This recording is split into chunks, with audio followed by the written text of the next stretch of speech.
انه تاريخ هذا النادي تاريخ عميق جدا، ويكفيه فخر هذا النادي لانه هو النادي الوحيد ولا الاول في المعموره اللي اسمه مرتبط بخير خلق الله محمد بن عبد الله، لانه هو كان لانه شوف هذا كي تكون في الاستفزاز، لانه هذه كانت عمليه استفزازيه. تشوفوش بان راح ننزلوا المستوى كما ذكرت كي اذا درنا هذا الشيء؟ خاطب الناس حسب عقولهم. نقول لك هذيك السقطه، وخاصه عمليه استفزاز في بلد الشهداء هذه السنه، هذا امر مستحسن جدا. وهذا الشيء يعني نقولها بصراحه ما تقدر تعملوا الا المولوديه في الجزائر، وهذا راجع لانه نقدر نقول لك الوزن تاعو والشعبيه الجماهيريه تاع هذا الشعب المولوديه اللي هو شعب كبير اللي يتقدر بالملايين هنا في الجزائر، وخاصه انه تاريخ هذا النادي تاريخ عميق جدا، ويكفيه فخر هذا النادي لانه هو النادي الوحيد ولا الاول في المعموره اللي اسمه مرتبط بخير خلق الله محمد بن عبد الله، لانه هو كان المولد النبوي الشريف. هذا النادي اللي مد الهويه الجزائريه، اللي خلق لاعاده بعض الهويه الجزائريه. هذا النادي اللي يرمز لكل ما هو جزائري، كل ما هو خاصه بالقيم الجزائريه، بالقيم نقدر نقول لك الاخضر اللي يرمز لديننا الحنيف، وايضا اللي كل ما هو ثوري وجهادي واستشهادي، وهذه هي المولوديه بقيمها. وانا اشوفوا ايضا انه هذه القيم احنا نفرحوا جدا انه نشوف انه خاصه الشبان وخاصه منهم المراهقين اللي فيه اقبال كبير كبير على هذا النادي، وهذا الشيء نقدر نقول لك انا دهشني حيرني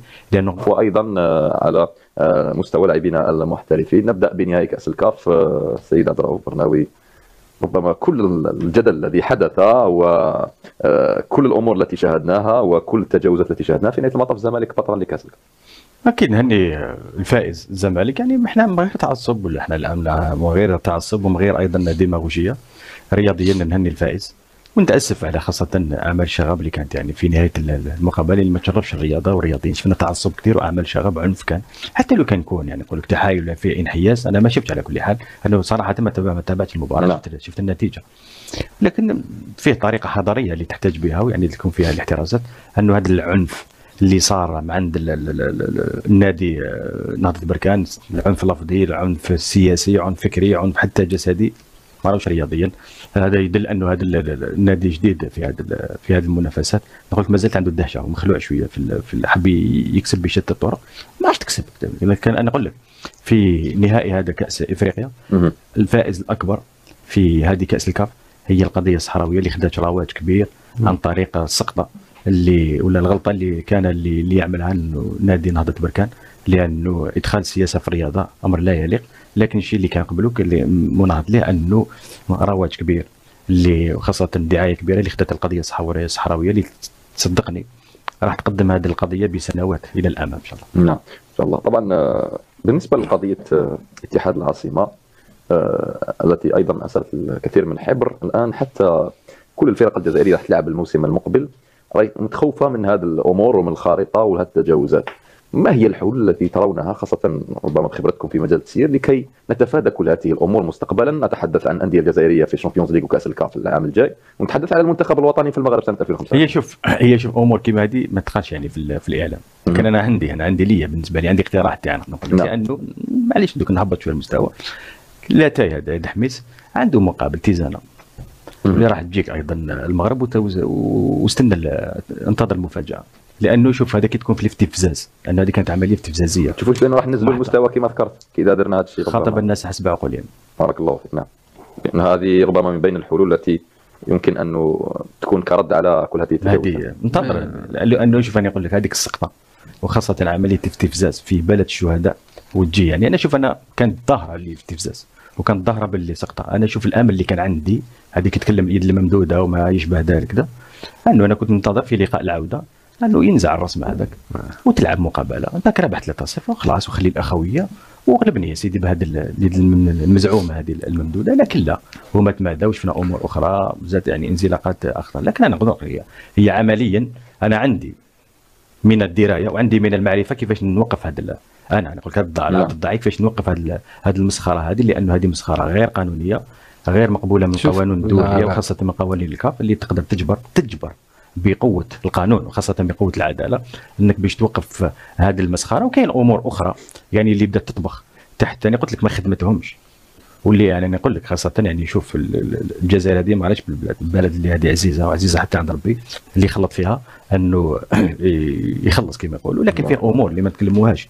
انه شوف هذه الحادثه هذه تاع الخريطه المزعومه هذه تاع القميص تاع لاتاي دحميس كما سميتها كسرت الصفوف داخل الكاف. حاليا نقدر نقول لك في خلاف كبير ما بين في داخل المكتب التنفيذي ما بين رئيس الكونفدراليه وبعض الاعضاء في المكتب التنفيذي، لانه هذه الامور تجاوزت كل الامور. ونقدر نقول لك ايضا هذا الامر هذا ازعج حتى رئيس الفيفا الفونتينو اللي ما يقبلش هذا الامر هذا. ونقدر نقول لك فيه امور نوعدك بالحصريه، نجيك لهذه الحصه هذه وراح نعطيك الامور كيفاش بدات، يعني خاصه من 2019 كيفاش لحقنا لهذه السقطه هذه وين رايحه الامور. لانه هي شوف احنا عندنا غلطه، لانه كنا نوايا كثير وتسامحنا كثير، وانت يجيك باليد الممدوده لا احنا خاوه. انا شوف من بعد يعني كنت عندي تصريح في قنوات في كثير اخوتي المغاربه يقولوا لي علاش وانت دخلت السياسه في الرياضه. انا دخلت السياسه في الرياضه، انا خرجت من بعد تصريحات من بعد هذه السقطه وعملت تصريحات اللي هي للدفع على القيم الرياضيه وعلى ايضا قضيه وعلى ايضا مش احنا الجزائري دخلنا السياسه في الرياضه. وهذه مره اخرى نستغل المنبر تاعكم نوجه رساله الى اخواننا الى الشعب المغربي الحر الاصيل الشقيق.